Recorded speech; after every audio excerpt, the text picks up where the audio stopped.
Assalamualaikum warahmatullahi wabarakatuh.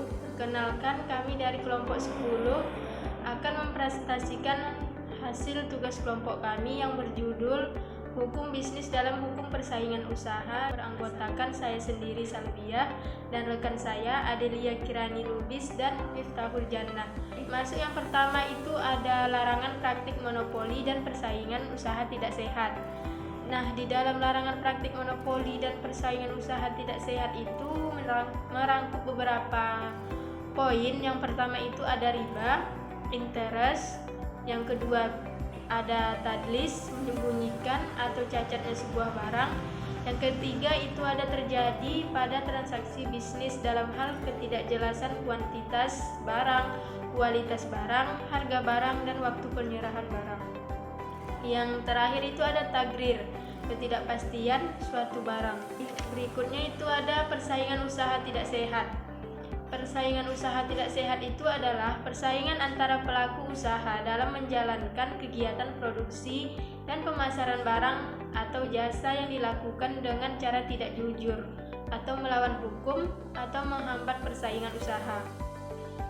Seseorang telah mampu menguasai pasar atau berhasil melakukan monopoli, maka orang tersebut dapat menaikkan harga sesuai keinginannya tanpa melihat permintaan pasar. Hal ini dapat dilakukan karena tidak adanya persaingan yang berarti baginya. Baik, materi selanjutnya yaitu tinjauan Undang-Undang Nomor 5 Tahun 1999 tentang larangan praktik monopoli dan persaingan usaha tidak sehat. Keberadaan Undang-Undang Nomor 5 Tahun 1999 tentang larangan praktik monopoli dan persaingan usaha tidak sehat atau Undang-Undang Anti Monopoli yang berasaskan demokrasi ekonomi dengan memperhatikan keseimbangan antara kepentingan pelaku usaha dan kepentingan umum, mempunyai peranan yang sangat penting dan strategis dalam mewujudkan iklim persaingan usaha yang sehat di Indonesia.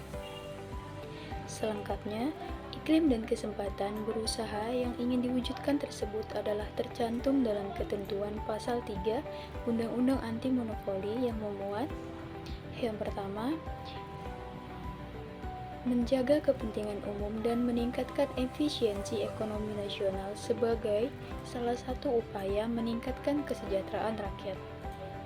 Yang kedua, mewujudkan iklim usaha yang kondusif melalui pengaturan persaingan usaha yang sehat sehingga menjamin adanya kepastian kesempatan berusaha yang sama bagi pelaku usaha besar, pelaku usaha menengah, dan pelaku usaha kecil.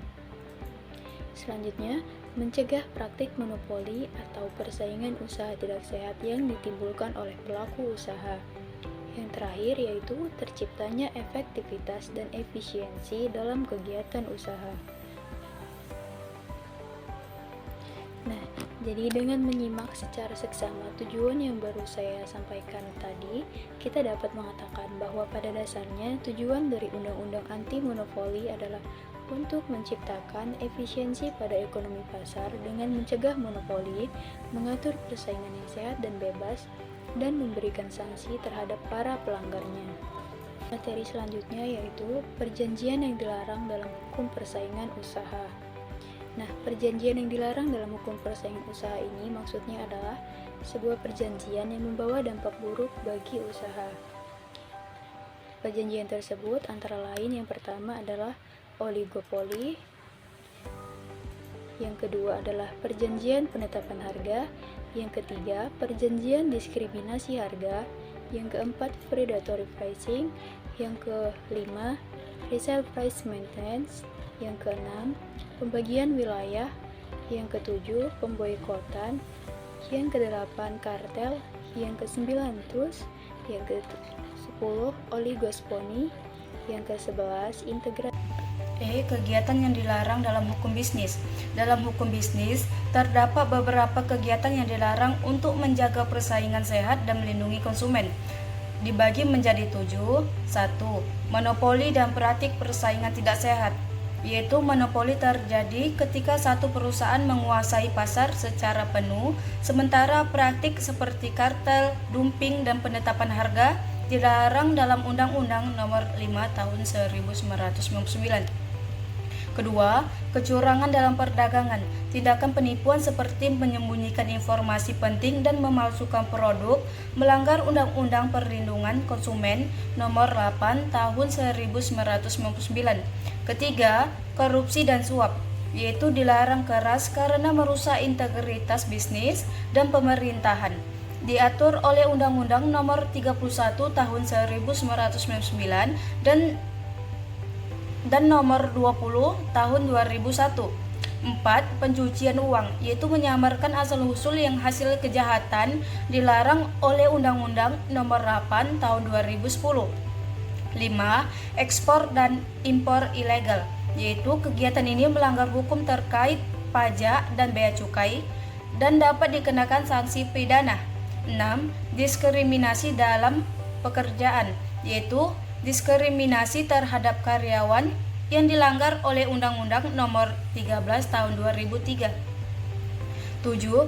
Pelanggaran peraturan lingkungan, yaitu bisnis yang merusak lingkungan dilarang oleh Undang-Undang Nomor 32 Tahun 2009. F. Penyalahgunaan posisi dominan. Penyalahgunaan posisi dominan terjadi ketika perusahaan dengan kekuatan pasar signifikan mempengaruhi kondisi pasar secara tidak adil. Tindakan seperti penetapan harga tidak wajar, praktek eksklusivitas, dan penolakan akses ke pasar dianggap merugikan persaingan dan konsumen. Diatur oleh Undang-Undang Nomor 5 Tahun 1999, penyalahgunaan ini dapat mengurangi persaingan, merugikan konsumen, dan penghambatan inovasi. Regulasi dan pengawasan yang ketat diperlukan untuk menciptakan pasar yang adil dan seimbang.